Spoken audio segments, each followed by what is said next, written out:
The wedding chamber smelled of incense and dread. Princess Kira of the Veltharian Empire stood before the human, her silver skin gleaming under ceremonial lights. Captain Jake Morrison looked ordinary. Brown hair, calm eyes, average build. Nothing suggested the weapon her people whispered about. She had agreed to this marriage to end the war. 3-star systems had burned. Her father, Emperor Voss, watched from his throne with barely hidden disgust. Marrying his daughter to a human was humiliation, but extinction was worse. The humans kept winning despite smaller fleets and fewer numbers. Jake extended his hand. Kira took it, surprised by its warmth. He smiled, and it seemed genuine. That night in their shared quarters, Kira asked what burned in her mind. Why did your people agree to peace? You were winning. Jake sat by the window overlooking Velthara Prime, its purple skies dotted with floating gardens. Because winning and being right aren't the same. Your empire attacked our colonies thinking we were weak. We proved otherwise. But slaughter isn't our goal. My people say humans are demons. That one of you fights like 100 warriors. Something ancient flickered in his eyes. Your people started this war on assumptions. They're ending it the same way. Alarms shrieked. Red lights bathed everything crimson. Jake was instantly on his feet, casual demeanor replaced by something predatory. What's happening? Kira accessed her Neuralink. General Kravik, her father's commander, had launched a coup. He refused the peace treaty. 20,000 elite troops stormed the palace against 3,000 guards. Stay here, Jake said, moving toward the door. The palace guard will handle this. He looked back and Kira felt ice in her veins. His eyes had changed. Kindness gone. Replaced by something cold and mechanical. No. Your father dies, the treaty ends, war continues. I can't allow that. You're one man against an army. Jake smiled without warmth. I know. He left. Kira watched security feeds through her Neuralink. Jake walked alone down the corridor, unarmed, wearing wedding clothes. In the opposite direction, Kravik's forces advanced like a metallic tide with plasma rifles and battle armor. This human, her husband of hours, walked to his death. Deep inside, Kira realized she didn't want him to die. Not for politics or treaties, but because something about him felt real in a court of lies. She grabbed her shield generator and ran after him. Foolish, pointless, but necessary. Kira caught up to Jake at the Grand Hall, a vast chamber of crystalline pillars where her ancestors had ruled for 1,000 years. Through the transparent ceiling, Velthara's 3 moons cast shadows across polished floors. Jake stood center, hands at his sides, watching the main entrance. You shouldn't be here, he said without turning. Neither should you. 20,000 soldiers are coming. Even if rumors are true, the math doesn't work. Math is funny when variables change. The main doors exploded inward. Kravik's shock troops poured through, armor painted black and gold. They spread in practice formations, weapons trained on Jake. Behind them, more troops filled corridors, an endless stream of armed warriors. Kira activated her shield. It would stop maybe a dozen shots before failing. She felt ridiculous, like a child playing soldier. Commander Drick stepped forward, massive and scarred. Captain Morrison. Stand down. General Kravik assumes control. Your marriage is annulled. You'll be executed as an enemy combatant. Jake didn't move. Where's Kravik? Hiding behind his troops? The general is securing the Emperor. Your concern should be your own death, human.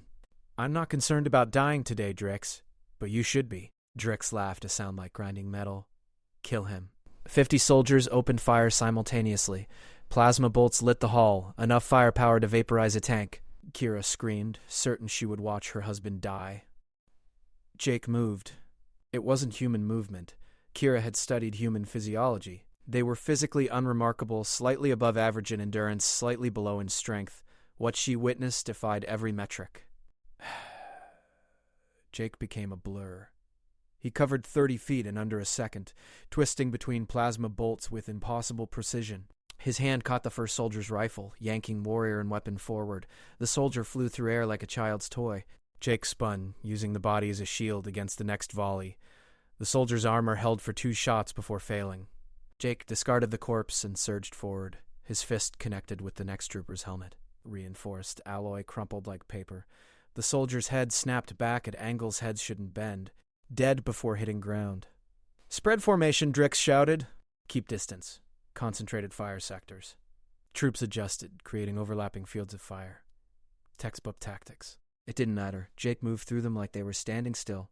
Every step served purpose, every strike was lethal. He caught a plasma bolt with his bare hand, energy dissipating against his palm. Kira's breath caught. Impossible. Plasma burned at thousands of degrees. He threw the absorbed energy back. It struck 3 soldiers, armor melting. Screams cut short as thermal shock stopped hearts. "What is he?" Kira whispered. The battle continued. Jake didn't use weapons. He didn't need them. His body was the weapon. He moved through the grand hall like death given form, and wherever he passed, soldiers fell. Some tried hand-to-hand combat. Jake caught a combat blade aimed at his throat, snapped it, drove the broken metal through its wielder's faceplate. Troops began panicking. Elite soldiers, veterans of campaigns, were breaking. Some tried running. Jake let them. Others fought with desperate courage. They died quickly. Drix activated his personal heavy armor, a mechanized suit increasing strength tenfold. He charged with a howl, his armored fist capable of crushing stone. Jake sidestepped, grabbed the extended arm, and pulled. Reinforced joints screamed, then failed. Jake tore the entire arm free, armor and limb together. Drix's scream was brief. Jake's next strike caved in a chest plate, the impact liquefying organs inside. The grand hall fell silent, except for wounded moans. 300 soldiers had entered. Maybe 50 still lived, and they were fleeing. Bodies littered the beautiful floor, blue blood mixing with shattered armor. Jake stood center, not even breathing hard. Wedding clothes torn and blood-covered, but he bore no wounds. Not a scratch. Kira's shield flickered and died, power exhausted, though it hadn't blocked a shot. She stared at her husband, this human she'd married for peace, and finally understood why her people's war had been doomed. Jake turned to her. The cold, predatory look faded, replaced by something apologetic. "I'm sorry you had to see that." "What are you?" The question came as a whisper. "Human," he said simply. "Just human, no. Humans aren't like this. Our intelligence said humans were ordinary. Clever, determined, but not superhuman." Jake's expression grew sad. "Your intelligence studied our civilians, diplomats, people who wanted peace. You never understood our soldiers, what we're capable of when pushed, what we become to protect what matters. This is impossible. You caught plasma barehanded. You moved faster than sensors track. You killed 300 armored soldiers without weapons. How? Genetic optimization, cybernetic enhancements too subtle to detect without invasive scans, neural acceleration. Humans decided if we fight, we should be very good at it. Every human soldier volunteers for augmentation. Not magic, princess. Technology and will." Implications crashed over Kira like a wave. "Every soldier? How many does Earth have?" "About 2 billion active combat personnel. 10 billion reserves." Her legs felt weak. 2 billion like you? Most aren't as extensively modified. Special operations gets the full package. But yes, every human soldier is combat augmented to some degree. Your empire attacked with overwhelming force, thinking numbers would win. But you fought an opponent where every single soldier was worth 100 of yours. The war was over before it started. You just didn't know. Kira looked at the carnage. This wasn't battle. This was execution. And this was one man in ceremonial clothes without weapons or backup. "Kravik has 20,000 troops in the palace," she said quietly. "I know. I should hurry. Your father is probably fighting now. You're going after all of them? 20,000? 19,700, actually. Minus casualties here. You'll die." Jake smiled with warmth this time. "Kira, I married you to bring peace. To show your people that humans and Veltharians could coexist. But I also married you because during negotiations, you were the only one who seemed to want the killing to stop. Not because you were losing, but because killing was wrong. That meant something." He started walking toward the eastern corridor, where feeds showed the bulk of Kravik's forces. "I'm not dying today, but I am going to make sure anyone who threatens you, your father, or this peace understands what it means to make an enemy of Earth." Kira watched him go, mind reeling. She had married a human for peace, expecting political arrangement. Instead, she had married a weapon more terrible than any in her empire's arsenal, and that weapon walked alone into an army to protect her. Kira accessed the palace security network, overriding protocols with royal credentials. Holographic displays sprang to life, showing feeds from hundreds of cameras. She found the throne room quickly. Her father was there, surrounded by his personal guard. 3,000 loyal soldiers formed defensive positions, but they were being overwhelmed. Kravik's forces attacked from 3 directions, superior numbers grinding down defenders. General Kravik stood behind his troops, ornate armor gleaming. He shouted orders, directing the assault with practiced efficiency. Casualty counters rose on her display. Her father's forces were dying. In minutes, maybe an hour, they would be overrun. Then Jake entered the frame. He came through the east corridor like a storm. The first squad didn't see him coming. Jake moved through them so fast, cameras barely tracked. Bodies flew. Armor crumpled. 12 soldiers died in as many seconds. The next squad was ready, or thought they were. They had established a defensive choke point with overlapping fields of fire and heavy weapons. Jake didn't slow. He ran straight at them, augmented legs carrying him forward with inhuman speed. Soldiers opened fire. Jake went low, sliding under the initial volley, then launched upward. He grabbed an overhead pipe, swinging forward. His feet connected with 2 soldiers simultaneously. Impact broke their necks through armor. Jake landed, rolled, came up inside the defensive perimeter. Heavy weapons were useless now, operators unable to fire without hitting their own troops. Jake dismantled the position with brutal efficiency. He grabbed a plasma rifle from a fallen soldier, not to fire but to use as a club. The reinforced weapon became a bludgeon wielded with devastating effect. Armor cracked. Bodies fell. The choke point collapsed. Kira switched views, watching him progress. He was unstoppable. Kravik's forces tried everything. They collapsed corridors behind blast doors, hoping to trap him. Jake tore through doors with bare hands, reinforced metal yielding to augmented strength. They tried plasma grenades, filling chambers with superheated gas. Jake walked through it, thermal resistance keeping him alive while extreme heat cooked everything organic around him. At one point, a squad caught him in a trap, firing nets made of molecular wire that could cut through starship hulls. The nets wrapped around Jake, and for a moment, soldiers thought they had won. Then Jake flexed, and molecular wire snapped. He used the broken strands as weapons, ultra-sharp wire slicing through armor like cloth. Kira watched in horrified fascination. This wasn't a man fighting. This was a natural disaster in human form. Every tactical advantage, every numerical superiority, every technological edge meant nothing. Jake moved with absolute purpose, never hesitating, never stopping. He was a machine programmed for one task: eliminate threats. But what struck Kira most wasn't the violence, it was the control. Jake didn't kill indiscriminately. When soldiers dropped weapons and fled, he let them go. When wounded enemies lay helpless, he ignored them. He targeted only those who continued fighting. This wasn't rage or bloodlust. It was surgical precision. She switched to a feed showing throne room approaches. Kravik had noticed the disturbance. He was pulling back forces, consolidating troops. Thousands of soldiers now formed a layered defense between Jake and the Emperor. The general shouted orders, his tactical mind working to create an insurmountable obstacle. Kira activated her communicator. "Father, can you hear me?" Emperor Voss's face appeared, lined with stress.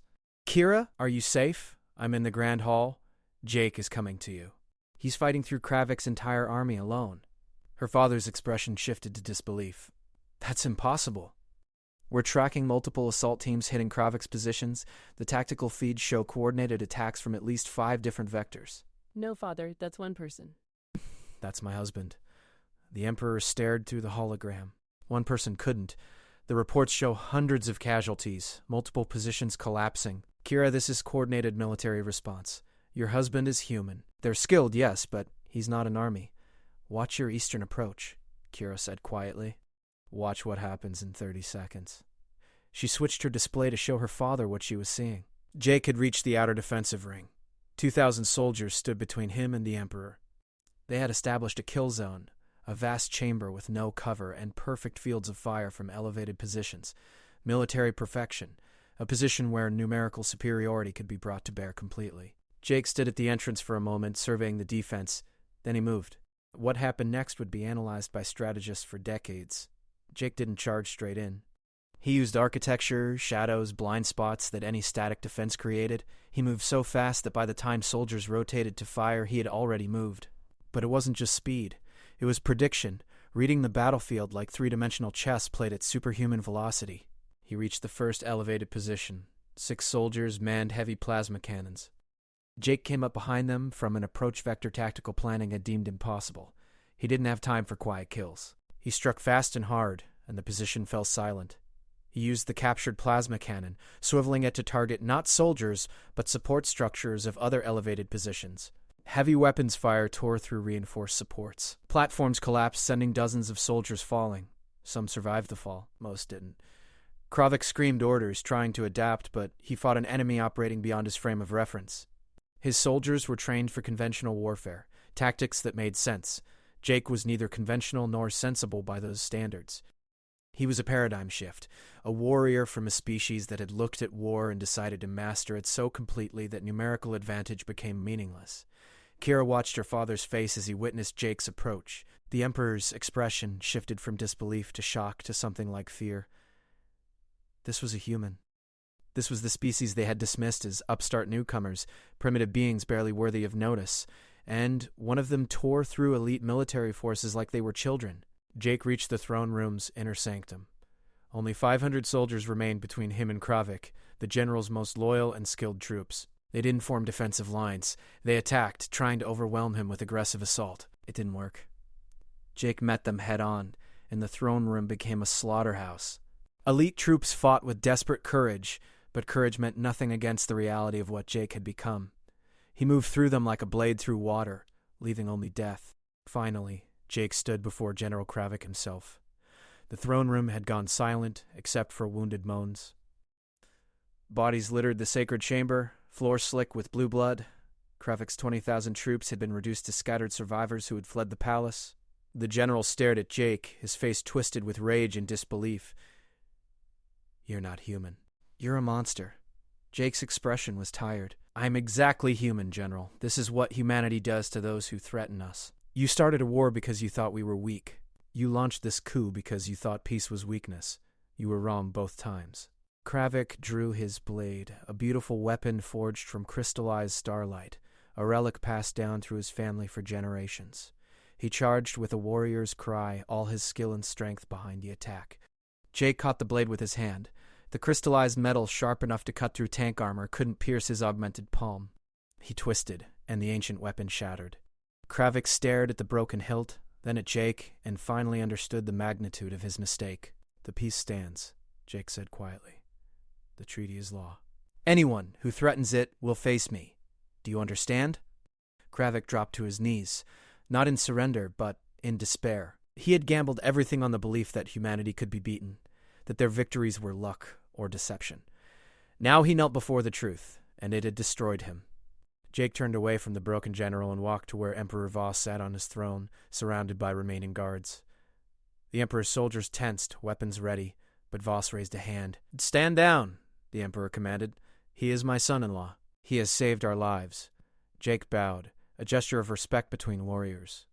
"Your Majesty, General Kravik is yours to deal with as you see fit. The coup is ended. The palace medical teams worked through the night, treating wounded and counting dead. Kira walked corridors with Jake, surveying damage. Beautiful crystalline walls were scarred with plasma burns. Ancient tapestries depicting 1,000 years of Veltharian history were torn or destroyed. Bodies still lay in some sections, recovery teams unable to keep pace with the carnage scale. They reached the grand hall where Kira had first witnessed Jake's true nature. Cleaning drones worked to scrub blue blood from floors. Jake stood center, looking at destruction with an expression Kira couldn't quite read. "Regret?" she asked. "No, these soldiers chose to follow Kravik. They chose to end the peace. But I do feel the weight of it." He gestured at the hall. "Every person who died here had families, friends, lives they'll never live. I try to remember that even when I'm fighting. They're not just targets. They're people who made bad choices. You could have let the palace guard handle it. My father's forces might have won eventually." Jake shook his head. "No, they wouldn't have. Kravik had overwhelming numbers and surprise. Your father would have died, and the coup would have succeeded. Then the treaty would be void, and war would start again. Millions would die. I killed thousands to save millions. The math is simple, even if the morality isn't." Kira walked to one of the shattered windows looking out over the capital city. Dawn was breaking, Velthar's sun rising over the purple sky. The city seemed peaceful, unaware of how close it had come to plunging back into war. "Are all human soldiers like you? Augmented? Yes. As capable? No. I'm special operations top tier. Most soldiers have basic augmentation. Enhanced strength, improved reflexes, better healing. I have the full package because my role requires it, but every human soldier is trained from childhood to be the best warrior they can be. We don't conscript. Everyone volunteers, and training is brutal. Only about 1 in 10 candidates make it through. Childhood? Kira turned to face him. You train children to be soldiers? We identify aptitude early, yes. But serious training doesn't start until adolescence, and it's not forced. Human culture celebrates warriors. Our history is full of stories about heroes who stood against impossible odds. Every child grows up hearing those stories, wanting to be like those heroes. When they're old enough, many choose to serve. It sounds like indoctrination. Jay considered that maybe it is, but it's also truth. Humanity has always been at war with something. For thousands of years, we fought each other. Then we reached the stars and discovered we weren't alone. The galaxy is full of species, and many saw us as prey. We learned fast that survival meant being too dangerous to attack, so we became that. You made yourselves into monsters. We made ourselves into survivors. Jake's voice was gentle but firm. Your empire attacked our colonies because you thought we were weak. You're not the first. 3 other species made the same mistake in the last century. All 3 made peace after learning what human soldiers can do. It's not pretty, but it works. Kira thought about that, about a species that had weaponized itself so thoroughly that even ordinary citizens could become unstoppable warriors. Do you ever turn it off? The augmentation, the training, all of it? The augmentation is permanent. It's woven into our DNA now. But the soldier mindset? Sometimes I can let that go, when I'm with people I trust, when I'm not expecting threats. He looked at her directly. I hoped I could let it go with you, that we could build something normal. Kravik attacked. Nothing about this is normal, Jake. I married you thinking you were a man. Now I know you're a weapon. I'm both. He stepped closer. I know what I look like to you now, but I'm still the same person who stood beside you during our wedding. Who talked to you about peace being more important than victory? The violence you saw today, that's a tool I can use. It's not who I am. How can you separate the two? You killed thousands of people with your bare hands. Because I have to. If I let the violence define me, if I let it consume who I am, then I become the monster you called me. Every human soldier faces that struggle. We're trained to be deadly, but also to be human. To remember why we fight. Not for conquest or glory, but to protect. A messenger interrupted them, one of the Emperor's attendants. Princess Kira, Captain Morrison, the Emperor requests your presence. There is urgent news. They followed the attendant to the Emperor's private chambers. Voss sat at a holographic display showing star charts and fleet positions. His expression was grave. Kravik was not acting alone, the Emperor said without preamble. We have intercepted communications. Admiral Thane, commander of our 7th Fleet, was part of the conspiracy. He has 20 warships and is heading for Earth. Jake's entire demeanor changed. The casual, almost vulnerable man vanished, replaced by the cold warrior. When? They left orbit 2 hours ago while the coup was underway. They'll reach the Sol system in 3 days. Captain Morrison, I'm transmitting all our data on fleet composition and capabilities to your people. But I must ask, can Earth defend against 20 capital ships? Jake's laugh was bitter. Your Majesty, 20 ships won't even make it past the outer defensive grid. Earth's home defense includes automated weapon platforms. That would be considered war crimes if used defensively. But thank you for the warning. I need to send a message to my commanders. He activated his communicator, a small device embedded in his wrist. Kira watched him speak rapidly in English, his native language, issuing orders and updates. When he finished, he turned back to the Emperor. Earth Command thanks you for the intelligence.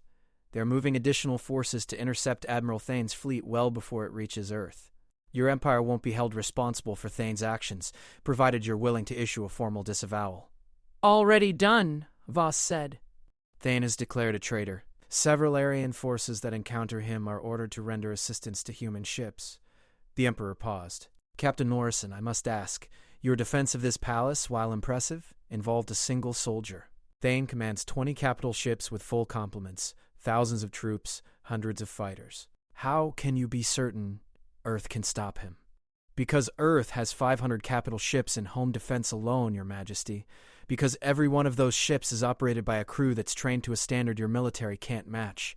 Because we have weapons your empire hasn't seen yet, weapons we keep in reserve precisely for someone stupid enough to attack our homeworld. Jake's voice was hard. Thane and his 20 ships will be destroyed. The only question is whether any survive long enough to surrender. Kira felt a chill. She had seen what one human could do. The idea of an entire military operating at that level was terrifying. I have another question, Voss said carefully. If your people are so powerful, why agree to peace? Why not conquer the Valtharian Empire? Because conquest isn't our goal. We don't want your territory or resources. We want to be left alone. When you attacked our colonies, we defended ourselves. We pushed your forces back. We could have continued, could have taken every Valtharian world. But what would that accomplish? More death, more destruction, and we'd have to garrison a hostile empire for generations. The peace treaty was better for everyone. Yet today you killed thousands in my palace to preserve that peace. Kravik wanted war. I gave him the smallest war possible, one contained to this palace, to prevent a larger conflict that would cost millions of lives across both our empires. Jake met the Emperor's gaze steadily. I understand if you fear me now, Your Majesty. Fear can be useful. But know that I fought today for the same reason I agreed to marry your daughter, because peace is better than war, and sometimes you have to fight to preserve peace. Voss was silent for a long moment. Then he nodded slowly. You are a strange species, Captain Morrison. Terrible and gentle at once. I think I am beginning to understand why you have survived in a hostile galaxy. Reports continued to come in throughout the day. Kravik's surviving conspirators were being rounded up across the Empire. Admiral Thane's fleet had been intercepted by human forces in neutral space. The engagement lasted 17 minutes. All 20 Valtharian ships were destroyed. The human fleet suffered no casualties and only minor damage to 2 vessels. The message was clear: attacking Earth was suicide. 3 months passed. The Valtharian Empire settled into uneasy peace, with human advisors working alongside Valtharian military commanders to rebuild forces shattered in the war. Emperor Voss formally executed General Kravik for treason, a public spectacle meant to demonstrate that coups had consequences. Survivors of Kravik's conspiracy were imprisoned or exiled, their properties seized. Kira and Jake fell into a routine. They lived together in the royal quarters, but as roommates more than spouses. Kira spent her days working with the Reconstruction Council, helping to negotiate reparations and trade agreements between their empires. Jake served as liaison between Earth and Valthara, facilitating communication and resolving disputes before they could escalate. They were professional with each other, cordial, even friendly. But there was distance between them, a gap created by what Kira had witnessed. She couldn't forget the grand hall, the bodies, the casual efficiency with which Jake had dismantled an army. Every time she looked at him, part of her saw the warrior, not the man. Then the attacks began. They started small. Isolated incidents across Valtharian space. Human diplomatic missions were targeted. Trade convoys were attacked. At first it seemed like simple piracy or terrorism, fringe elements unhappy with the peace. But patterns emerged. The attacks were coordinated, sophisticated. Someone was deliberately trying to destabilize the treaty. Kira was reviewing intelligence reports in her office when Jake entered, his expression grim. We need to talk privately. She activated security protocols, ensuring no surveillance. What's wrong? The attacks aren't random.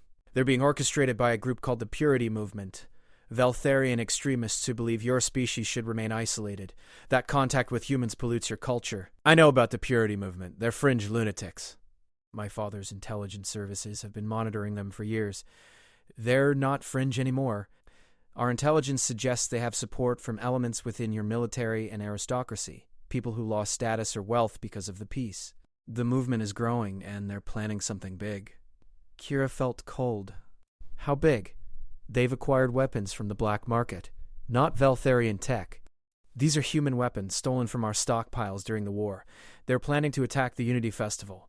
The Unity Festival was scheduled for next week, a massive public celebration of the peace treaty. Thousands would attend, including her father, Jake, and representatives from dozens of neutral species. It was meant to show the galaxy that humans and Valtharians could coexist. Security is already tight, Kira said.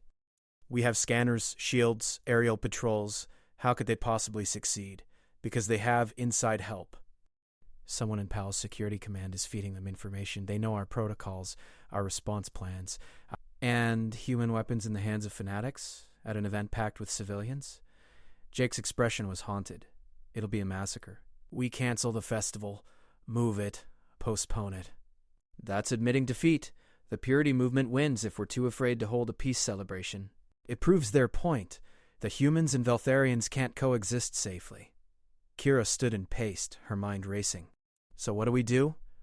We let the festival proceed, but we set a trap. We feed false information through the compromised security channels, make the terrorists think they know our defenses when they don't. Then we position assets to intercept them before they can attack. Assets meaning you. Jake nodded. Me and a team of human special forces. We'll be in position, hidden. When the terrorists make their move, we stop them. And if you're wrong? If they attack anyway, if your trap fails, then I do what I did to Kravik's army. I stop them, whatever it takes. Kira looked at her husband, seeing the determination in his eyes. You know that if you have to fight, if civilians see what you are, it'll cause panic. Maybe destroy everything we've built. I know. But I'd rather have panic than corpses. The festival goes forward. One way or another, we'll keep people safe. The next week was tense. Kira attended council meetings where security arrangements were debated endlessly. In private, she met with Jake and his human team, watching them plan the operation with military precision. The human soldiers were different from Jake, less augmented, but they moved with the same predatory efficiency. They were polite to her, professional, but she could see they were weapons just like her husband. The day of the Unity Festival arrived.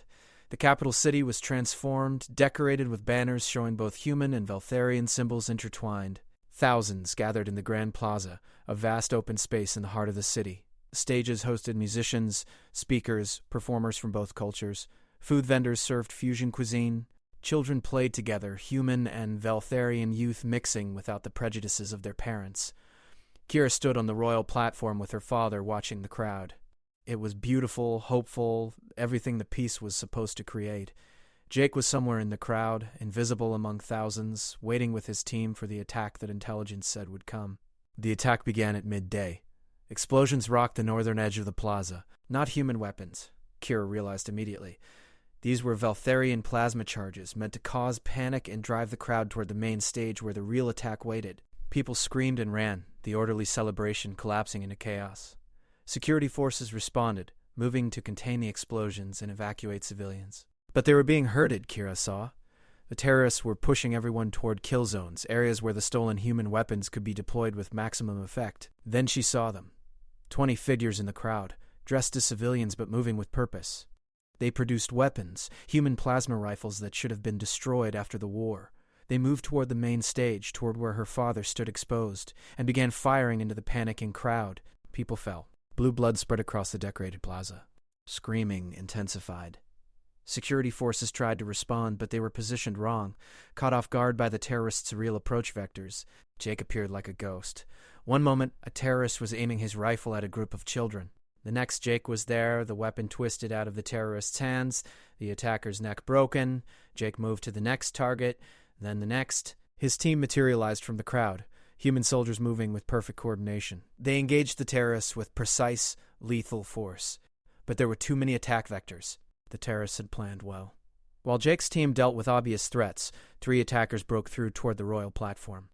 They had heavy weapons, shoulder-mounted launchers loaded with anti-personnel rounds. If they fired into the crowd from elevated position, hundreds would die. Kira didn't think. She grabbed her father's ceremonial blade, a symbolic weapon she had never expected to use, and ran toward the attackers. The personal shield activated, the energy barrier flickering to life. She was no warrior, had no combat training, but she was fast, and they weren't expecting resistance from the royal family. She reached the first attacker as he aimed his launcher. Her blade struck his arm, the ceremonial weapon surprisingly sharp. He howled and dropped the launcher. His partner turned toward her, raising a plasma rifle. Kira knew she was about to die. Her shield couldn't stop that kind of firepower. Jake hit the terrorist like a meteorite. The impact sent the attacker flying 20 feet, armor crumpling from the force. The third terrorist tried to run. Jake caught him in 3 strides, ending the threat with brutal efficiency. He turned to Kira, his expression furious. "What were you thinking? They were going to kill my father. Kill hundreds of people, and you ran at them with a knife and a personal shield? You're not a soldier, Kira. You could have died." "So could you. So could everyone here. I had to try." Around them, the battle was ending. Jake's team had eliminated the terrorist threats. Security forces were restoring order, evacuating the injured, securing the plaza. The Unity Festival had been saved, but at a cost. Bodies littered the plaza, most of them civilians caught in the initial crossfire. Emperor Voss descended from the platform, his own security team surrounding him. He looked at Jake, then at Kira, then at the carnage around them. This is what peace looks like? Death and terror? "No, Your Majesty," Jake said quietly. "This is what happens when people try to destroy peace." "But look at what else happened. Your daughter, unarmed and untrained, ran toward danger to protect people." "My team and I stopped the attack. Veltharian security forces saved lives. Humans and Veltharians work together to stop a common enemy. That's what peace looks like. Not perfect, not painless, but people of different species choosing to protect each other." The Emperor looked at the crowd, at human medics treating Veltharian wounded, at Veltharian security working with human soldiers to secure the area. His expression softened slightly. "Perhaps you're right, but this is harder than I imagined. Building peace, maintaining it." "It always is," Jake agreed, "but it's worth it." In the aftermath, investigations revealed the full scope of the Purity Movement's network. The conspiracy went deeper than anyone had imagined, with support from powerful aristocrats and even some members of the Emperor's court. The trials would take months. But the Unity Festival, despite the attack, had accomplished its goal. People had seen humans and Veltharians working together, protecting each other. The bond between their species grew stronger, forged in crisis. That night, Kira and Jake sat in their quarters. She was bandaged where shrapnel had cut through her shield, minor injuries that would heal quickly. Jake was unharmed, as always. "You were brave today," he said. "Stupid, but brave. I learned from the best. You walked into an army alone. I ran at 3 terrorists. We're both stupid." Jake laughed, a genuine sound she hadn't heard from him before. "Fair point. Jake, I need to tell you something. When I saw those terrorists aiming at my father, at all those people, I didn't think about politics or treaties. I thought about how you fought for us, how you risked everything to protect people you barely knew. And I thought, maybe I should do the same. Maybe that's what this peace requires. Not just agreements and ceremonies, but actual sacrifice. You could have died. So could you every time you fight? But you do it anyway? Why should I be different?" He looked at her with new respect. "You're right. I've been thinking of you as someone to protect, someone fragile who needed shielding from violence. But you're not fragile. You're the daughter of an emperor, and today you proved you're a warrior in your own right. I'm not a warrior like you. I don't have augmentation or training. Warriors aren't defined by their weapons or their body. They're defined by their courage. You had courage today. That makes you a warrior by the only measure that matters."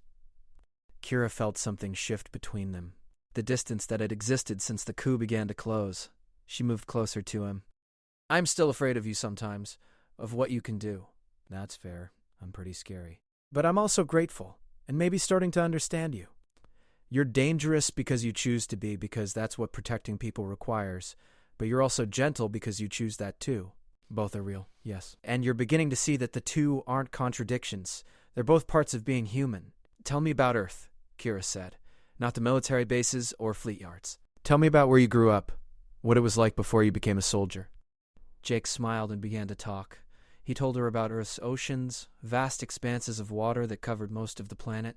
He described his childhood in a coastal city, learning to swim before he could walk. He talked about his family, his mother who taught literature, his father who designed starship engines. He painted a picture of a world she had never seen, a home he had left behind to fight in distant wars. Kira listened, fascinated. This was the man beneath the warrior, the person who existed when the fighting stopped. And as he talked, she realized she wanted to know this person better, wanted to understand the species that could be so terrible and so beautiful at the same time. "When this is all settled," she said, "when the trials are over and the peace is truly stable, would you take me to Earth? Show me where you come from. I'd like that. And maybe you could show me Velthara beyond the capital. I've only ever seen your worlds from military briefings and battlefields. I'd like to see them through your eyes." They talked long into the night, building the foundation of something that might eventually become more than a political arrangement. It would take time. Trust wasn't built in a day, and what Kira had witnessed would always be part of their story. But trust could be built brick by brick, conversation by conversation. The peace between their peoples held. It would be tested many times in the years to come by internal strife and external threats. But it held, maintained by warriors on both sides who understood that peace was worth fighting for. And at the center of that peace stood a princess and a soldier, a Veltharian and a human, learning to bridge the gap between their worlds one day at a time.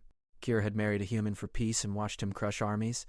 But in the end, she learned that the man who could fight like 1,000 warriors was also a man who could speak gently about oceans and home, who could choose mercy, who could build as well as destroy. And maybe, she thought, that made him truly human after all.